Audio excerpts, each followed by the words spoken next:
Hi everyone, I'm Laura. Thanks for joining me for this online presentation for RIB. Welcome. I'd like to start by acknowledging the Wurundjeri people of the Kulin Nations as the traditional owners of the land on which I live, study and do my placement on. I pay my respect to Indigenous elders past, present and emerging. Sovereignty has never ceded. It always was and always will be Aboriginal land. I'd like to recognise the strength and resilience of First Nations people and also acknowledge the rich Indigenous knowledge sources which exist, and also recognise the need for this knowledge to be embraced and adopted across society, and in particular in the field of practice I'm talking about today, social work. So I'm on placement at Drummond Street Services, and today I'll be talking about one particular group of people the organisation work with. But firstly, to introduce Drummond Street as an organisation. So Drummond Street work with individuals, families and communities to promote and strengthen the wellbeing of all. They were founded in 1887. Sorry, I've just realised there's a typo there. It's not 1887. And they were founded as the Charity Organisation Society. They've had several name changes since then, but in 2010 became Drummond Street Services, and that was to reflect the broader work towards individual, community and family wellbeing. The overarching mission is about promoting wellbeing for life, and the key values are leadership, diversity, inclusiveness, professionalism, quality and transparency, value and innovation. Drummond Street affirm the diversity of contemporary families, and this is highlighted in their inclusive definition of family, which includes queer or rainbow families, step families, blended families, families with one parent or caregiver or many parents, and families of all faith and backgrounds. Today, though, I'll be focusing on one particular group of people which the organisation work with, and that's the residents in the Collingwood Towers, or the Public Commission or Office of Housing. I've chosen this particular group of people because the team I'm on at Drummond Street, some of my colleagues are based in the Drummond Street office there at the Collingwood Towers. And they're a group of people which have also been significantly impacted, not only by COVID, the actual health-related disease, but more so the impact of COVID in terms of the social, emotional and mental well-being impacts, particularly around some of the restrictions and the response to the people in, to this group of people. It's also something that has come up quite a lot at Drummond Street in regards to the impacts that these people are experiencing.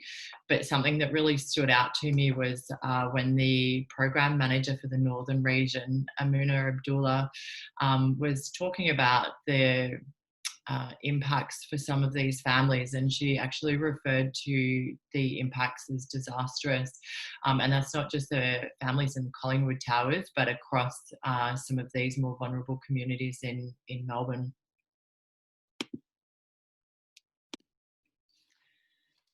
So defining the type of services which Drummond Street offer is quite challenging because there's been significant changes in the service delivery pre-COVID and during the current situation. Prior to COVID, there was a team that were based at the Collingwood Towers on Hoddle Street, and that consisted of a family mental health practitioner and also a community engagement worker, often referred to in the sector as a peer support worker, but the engagement worker actually lives in the towers herself as well. The style of the service delivery pre-COVID, when they were able to work in the office at the towers, was a little more informal. It sort of ran more as a bit of a place where people could drop in and out as they pleased, rather than sort of, following structured appointment times and so forth. That really provided the workers an opportunity to sort of engage with people and build and build trust and get to know them. And then through that process, they would often then refer them on to some of the more formal, I guess, programs available within Drummond Street. And some of those are the Family Mental Health Support Services team, FMHSS. There were the community engagement, which included groups and events that were run at the Towers, the Drum Youth Services, and I've also just made a mention there of the Centre for Family Research and Evaluation, referred to as CFRE. They don't directly work with people in the Towers. However, I've noted it because their approach of Drummond Street is heavily informed by the evidence and the research that CFRE put together.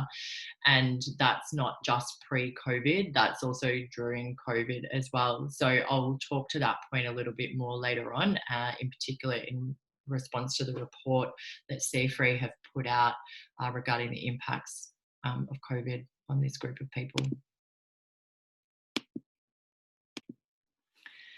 So when I was thinking about the individual and structural issues that this group of people face, I drew upon information and experiences firsthand from the team that work with this group of people. I've also drawn upon the CFRE report, and I'm also, on my placement, I've been allocated a person that I'm working with, or a client, and she actually lives in the Collingwood Towers as well. So I've tried to sort of really tease out what these people think the issues are, rather than what I think the issues are. I've tried to look at it through a critical social work lens, and drawing on one of Fuchs' explanations about critical social work, which, you know, is highlighting the relationship between the individual and the structural, the societal structures. To me, I understand that as you can't really understand one without the other. I also sort of think a little bit about systems theory when I'm sort of trying to unpack the individual and structural issues, because systems theory looks at the way that the micro, meso and macro systems are all interconnected, and how a person sits within those systems and their experience within that. So this diagram has come out of the CFRE report, the impact of COVID-19 on this particular cohort of people. And it's looking at the COVID-19 restrictions in particular, and how it has impacted or reduced or removed some of the protective factors, which then is leading to individual and structural issues. I think to sort of point out a couple in particular, which really demonstrate that link between the individual and the structural. Firstly is the financial security. So what people are experiencing individually in terms of financial security is relating to economic opportunity, which relates to employment. Lack of employment can also then impact someone on an individual level in terms of their purpose and meaning in life, for example.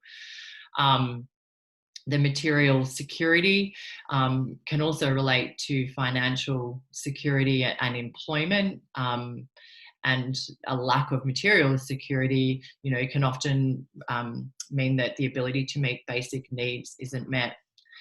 Something else that really stands out to me here is that structural influence on and the impact on the individual is where they're talking here about psychological safety. So psychological safety is where people in the towers, you know, feel able to move around within their community. They feel safe to do so. They trust in their community. They trust in the services, and they trust in authority.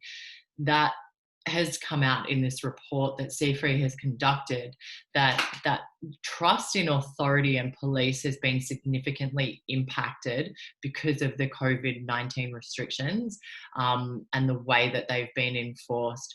So this is having significant impact on the individual, because if a person is lacking trust in authority and police, for example, then they may be more reluctant to then reach out to that service if they need it. Say they're in a situation of family violence.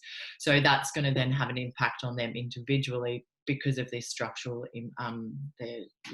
structural impact.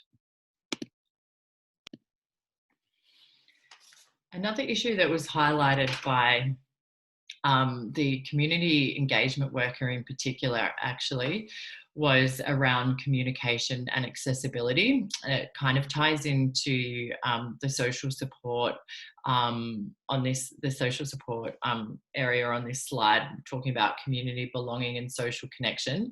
But what the community engagement worker was talking about particularly was the impact that the lack of Wi-Fi, or the really poor Wi-Fi infrastructure, including the capacity and reliability at peak times, is having, in regard to the tenants being able to access services in an online format. So that also relates to schooling for their children, Centrelink, and other agencies being able to conduct sessions. So that individual issue that they are experiencing is really, in fact, caused by the structural impact of the government providing insufficient Wi-Fi to the tenants in the towers. So this slide, also from the C3 report, highlights again some of the individual issues that people are facing, from, on their mental health impacts, from stress, anxiety and depression, right through to, as I mentioned before, family violence, relationship breakdowns and relationship issues. The other thing that's come up in conversations I've had with the team, and also that were highlighted in this report, that the response, the COVID response and the restrictions to this particular cohort of people has really highlighted the systemic racism that exists in our society and within government policies. One worker talked particularly about the racial abuse, and said that it was targeted at COLD families, culturally and linguistically diverse families, particularly in the towers. But something that the program manager talked about too was how this particular cohort of people have been singled out, and the messaging in the media, the impact that that's having, and also the lack of support that was available. And their services, community services like Drummond Street, having to pick up the slack, I guess, for a lack of government planning and support around this. So the Drummond Street response to some of these issues that the group of people are facing, it has had to adapt and change to the circumstances that COVID has brought along with it, but it continues to be informed and underpinned by a social justice framework. The social justice framework's outlined in the Drummond Street Practice Guidelines, and basically it talks about a framework which recognises that some individuals, families and particular community groups experience higher rates of inequality and marginalisation. And therefore the responses aim at empowering these groups of people for better health and wellbeing outcomes. So a big part of the agency response is based around advocating to address structural inequalities. And that's also including that programs, ensuring that the programs and the response are safe, inclusive, and affirming. They also integrate the services. So the example of the community engagement work is also referring into other programs within Drummond Street, such as FMHSS. That continues that happened pre-COVID and does continue now. But in terms of some of the direct service delivery, some of the changes that they've had to adopt to, and also introduce, one example is the foods brokerage program. So that's around advocating to get food packages with sort of material items that people might need for their well-being. The youth team, the Drum, they've been delivering activity packs to families with children within the towers. And some of the more sort of formal service delivery approaches have tried to transition to online sessions, particularly for FMHSS. Some of that can be challenging because of the issues that people face in regards to the Wi-Fi accessibility, for example. But if people are referred into and are working with the FMHSS team, that can sometimes be for intensive, so over 12-month period, or brief, up to sort of 6 to 8 sessions. Sometimes it might be in the form of sort of more therapeutic or counselling work. But at the moment, a lot of the time it's centering around advocacy and support, because as I mentioned earlier, the government failure to provide a lot of this support to these people is leaving it up to services such as Drummond Street to be able to advocate with these people or on behalf of these people to, get material supplies out there, such as food, that are going to support their well-being. So the role and the importance of the social workers in this particular setting is really crucial, because again, I kind of think about, a systems theory and approach where you're looking at the micro, meso, and macro, and how an individual sort of fits within within those systems and how they all interrelate. And from a social work perspective, thinking about that, you can see on a micro level, there's the advocacy and the brokerage around some of the food programs. On a meso level, it's trying to keep the community engaged, some of it through online delivery of some of the programs, and on a macro level, it's sort of challenging some of those systemics, like the structures, like such as those which continue to influence the systemic racism that people experience. So I think the importance of having that social work perspective, which draws on those theories, is so crucial in this particular setting.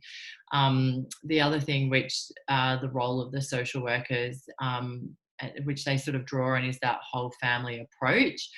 And that's something that's outlined in the Drummond Street practice guidelines as well. But looking at sort of not just the individual, but again, kind of from a systemic, like systems point of view, like the individual in the system of their family. So all of it really sort of ties in, and it all aligns with the AASW Code of Ethics, particularly around human rights, social change, social justice, respect, and professional integrity. I also think that there's a lot of sort of community development principles, which IFE talks about as being participation, human rights, growth, and co-design. And I think they can sort of be demonstrated, particularly around, the co-design and the co-working. It's not a social worker that's going in and telling the people in the towers what they need to do or how they need to be, but they're really sort of doing it in conjunction with the community engagement worker who actually is based in the towers and has that trust and relationship with the community. the other sort of aspect too is around research. So again, the Code of Ethics, the AASW Code of Ethics talks about research in terms of professional integrity and the role for it in social work. And I think that's also really been highlighted in the C3 report that's been issued, which has specifically looked at the impacts of COVID. So that basically brings me to the end. There's a list of a few references there if you are interested in looking up any of those documents that I referred to, particularly the C3 report, which is assessing the impact of COVID-19 on client needs and Drummond Strait's response. But otherwise, thanks very much for listening and enjoy the rest of your day.